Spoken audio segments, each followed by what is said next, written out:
Hey, welcome to FCRB TV.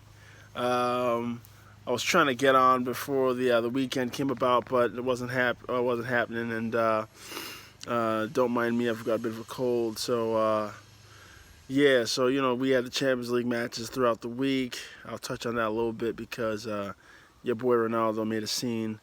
But also, back to domestic action, and the Arsenal just took care of business this um, early morning here, well, early afternoon, I should say, uh, disposing of Everton 2-0.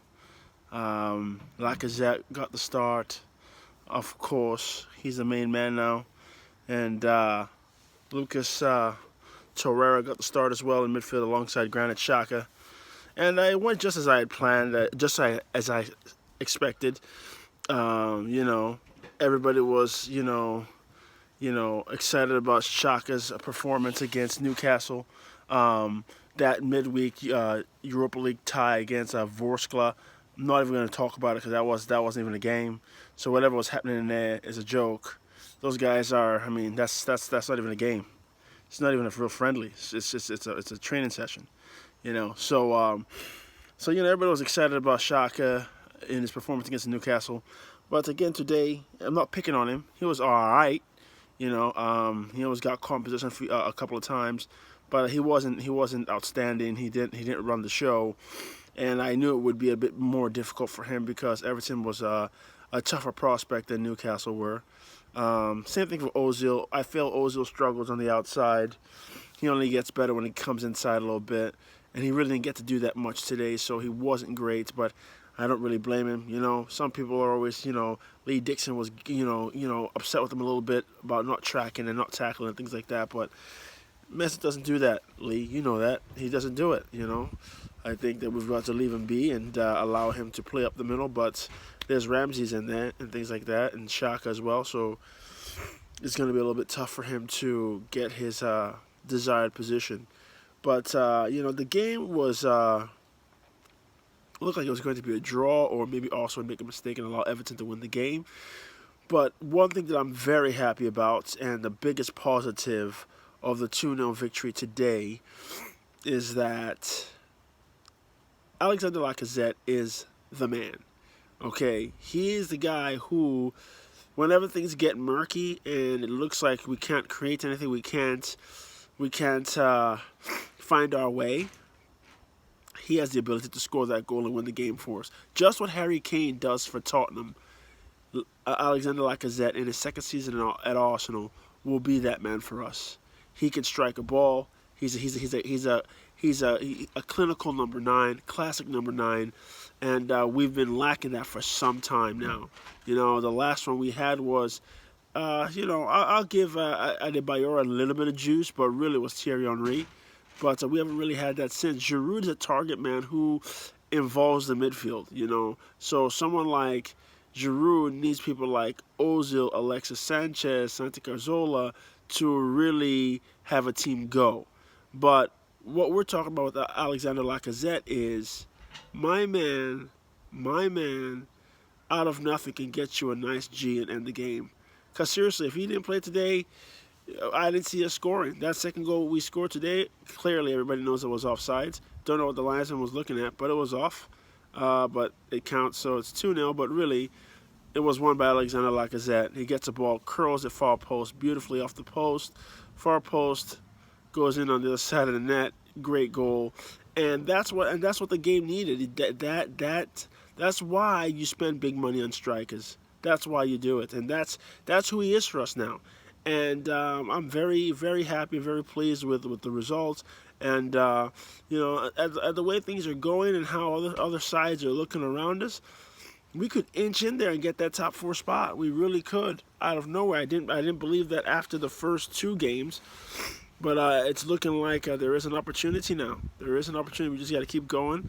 5 on the chart now in all competitions. And... it was a good golazo by Alexander Lacazette. Clearly the man of the match. Clearly. Torreira was good. Won some vital tackles in midfield, and he gives us that aggression in midfield that we haven't had for some time as well.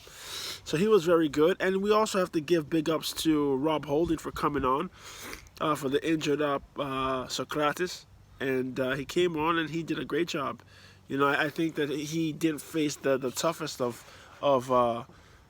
challengers or strikers in Calvert-Lewin, but he did his job, and he had to go out and deal with some of the wide guys as well, and the Turkish guy came on too, Senchuk. He came on and he had to deal with him as well. So Rob Holding, big ups to you, bro, for coming on and keeping the balance for us. But overall, it was a good result for Arsenal, clearly, and again, it's all about Lacazette. Alexander Lacazette will go as far as he'll take us in the Premier League. We will go as far as he is willing to carry this squad.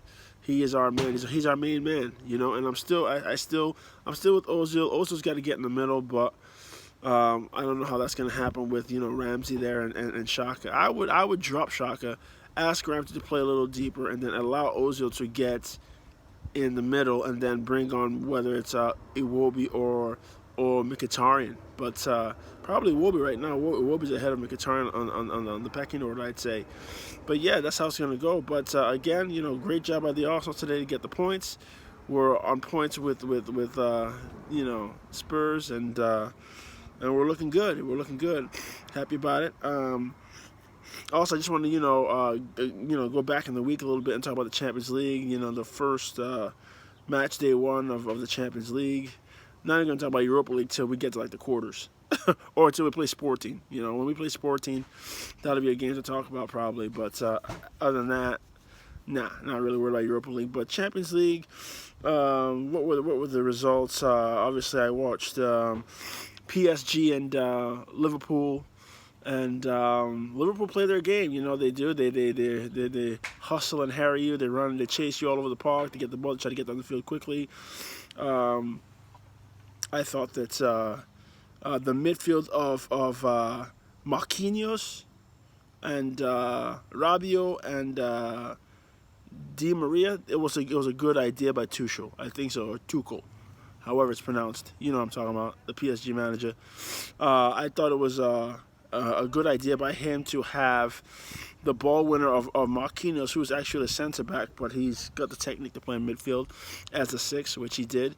And then you've got Rabiot, who's a great box-to-box midfielder. Then you've got the trickery of Di Maria in there as well to try to supply the front three.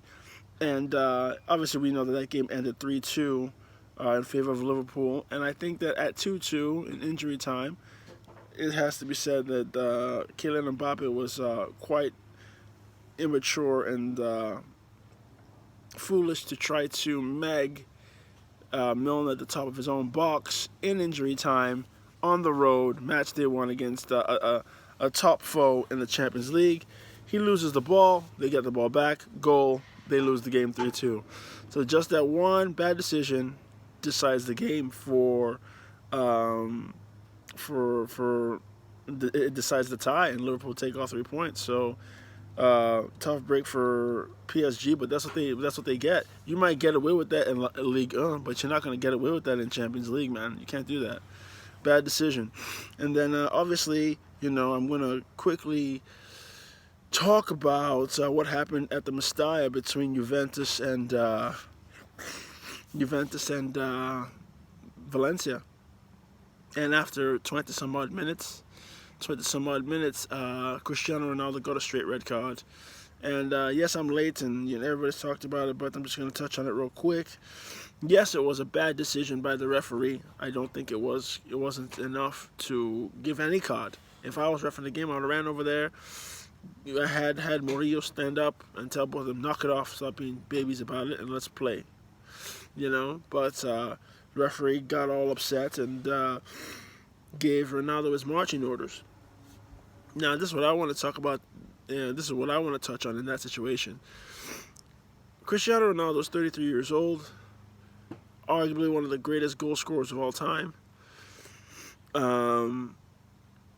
He has won a slew of things individually as well as collectively with his clubs.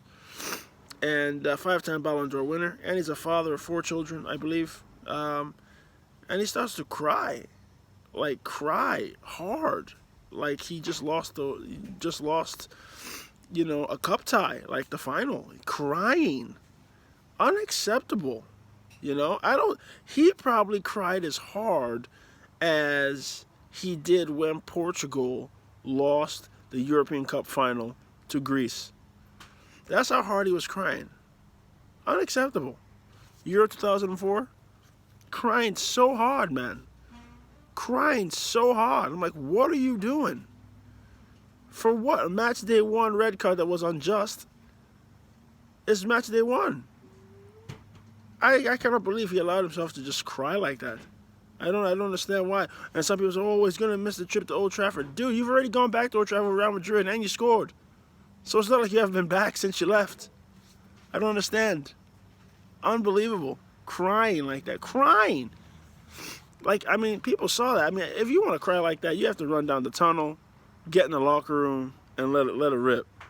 But not on the field. My man dropped. He fell to the ground and started crying like he was 16 years old, and he just got his debut for his boyhood club in the Champions League at 16. That's what he was crying like. Unbelievable. But it just goes to show how vain he is and how it's all about Cristiano Ronaldo. He didn't lose. On penalties for his nation in a final, whether it's the European Cup final or the World Cup final. It's match day one in the Champions League against Valencia. Not even Bayern Munich. No, it's match day one. You shouldn't cry against anybody, whether you get a red card or not.